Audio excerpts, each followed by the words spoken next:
बहुत स्वागत है आप सभी का। मैं हूं आपके साथ चेतन पाठक और आप देख रहे हैं एनएमएफ न्यूज। चीन जहां जहां गया उसका बेड़ा गर्क ही किया है। भस्मासुर याद है आपको?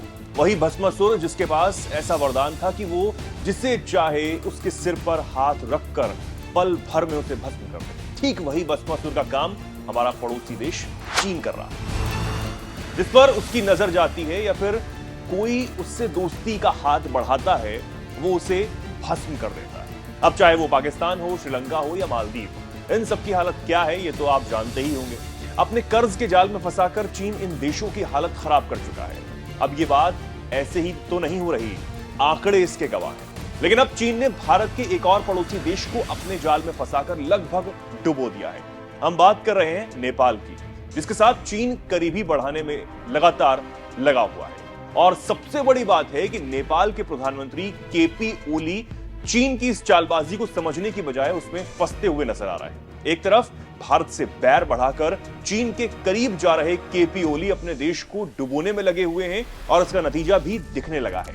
नेपाल का व्यापार घाटा इस वित्तीय वर्ष के पहले 4 महीनों में 460 अरब रुपए के पार पहुंच गया है। यानी कि इस वित्तीय वर्ष के शुरुआती 4 महीनों में नेपाल ने 513 अरब रुपए के सामान का आयात किया, जबकि बस करीब 53 अरब रुपए का निर्यात किया है।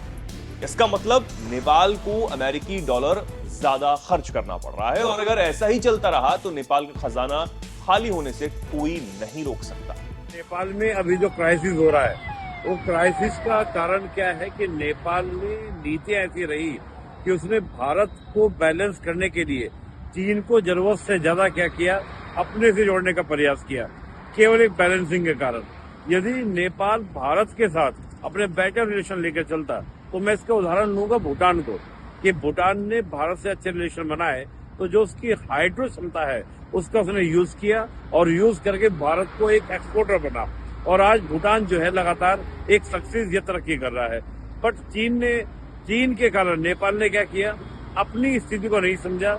जबकि हम देखें नेपाल की ज्योग्राफिकल, हिस्टोरिकल, सोशल, हम तमाम तरीके से देखें, जिस प्रकार से नेपाल और भारत की नजदीकियां हैं, तो नेपाल को उसकी कंडीशन इजाजत नहीं देती कि वो चीन के साथ क्या करे, अपने बेटर रिलेशन को डेवलप करे। इस दौरान नेपाल का भारत के साथ बिजनेस रिलेशन पर काफी असर देखने को मिला, जिसका नतीजा ये हुआ कि दोनों के बीच 281 अरब रुपए का घाटा हुआ है। इस बीच खबर यह है कि चीन के करीबी प्रधानमंत्री केपी शर्मा ओली चीन के दौरे पर भी जाने वाले हैं।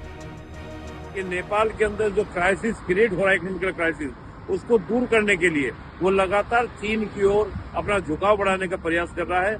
लेकिन ये बिल्कुल उसकी फॉरेन पॉलिसी का एक बैक होगा या फॉरेन पॉलिसी का एक डिजास्टर होगा जो लेके चल रहा है। यहाँ तक हम देखिए, प्रेसिडेंट जो पीएम है नेपाल के, केपी शर्मा ओली, उन्होंने तो ये तक किया कि एक पूरा मैप को लेकर, मानचित्र को लेकर जिस प्रकार का एक वॉर हमारे साथ किया, और उस वॉर में क्या था कि एक तरफा अपनी तरफ से, यानी कि वन साइडेड क्या किया, अपने मानचित्र को दिखाने का प्रयास किया, जिसमें भारत के बहुत सारे क्षेत्रों को दिखाया। ये कहीं न कहीं भारत और नेपाल के संबंध को बिगाड़कर, चीन से नजदीकी बढ़ाकर, नेपाल अपनी 40,000 मेगावाट बिजली बनाने की जो क्षमता है उसको कहीं न कहीं क्या कर रहा है, कम कर रहा है। तो इसको इस संदर्भ में देखते हैं। अब चीन से दोस्ती इतनी गहरी आखिर क्यों है केपी ओली की? इसकी वजह है कि चीन नेपाल को सस्ती दरों पर कर्ज दे रहा है और यहां तक कि ब्याज मुक्त कर्ज भी वो दे रहा है। चीन नेपाल में कई इंफ्रास्ट्रक्चर प्रोजेक्ट्स भी बना रहा है और इसी के चलते केपी शर्मा ओली ने भी चीन के साथ BRI यानी बेल्ट एंड रोड इनिशिएटिव समझौते पर हस्ताक्षर किए। चीन ने जहां कदम रखा वो देश उसके जाल में फंसकर खत्म होता चला गया। इसका सबसे बड़ा एग्जाम्पल है पड़ोसी देश पाकिस्तान, जहां की हुकूमत आज अपने लोगों को महंगाई से निजात नहीं दिला पा रही। कर्ज और कंगाली की बेड़ियों में पाकिस्तान ऐसा फंसा हुआ है कि वो आज निकल पाने में भी सक्षम नजर नहीं आ रहा। यही हाल श्रीलंका का भी था। श्रीलंका बेहद बुरे आर्थिक संकट में फंसा हुआ था, लेकिन फिर वो भारत के सहारे फिर से खड़ा हो रहा है।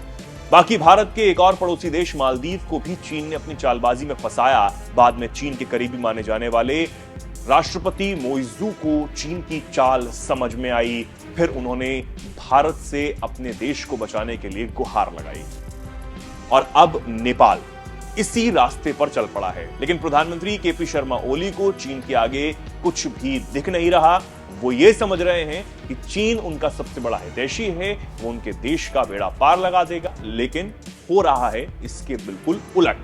चीन नेपाल को अपने कर्ज के जाल में फंसाकर अमूमन जो बाकी देशों के साथ वो करता रहा है, वो नेपाल के साथ कर रहा है और उसके बाद धीरे धीरे वो उसे बेच खाएगा। ये हम सब जानते हैं। अब आप इस पर क्या कुछ कहना चाहते हैं? कमेंट सेक्शन आपके लिए खुला हुआ है, उसमें आप जरूर बताएं और देखते रहें NMS।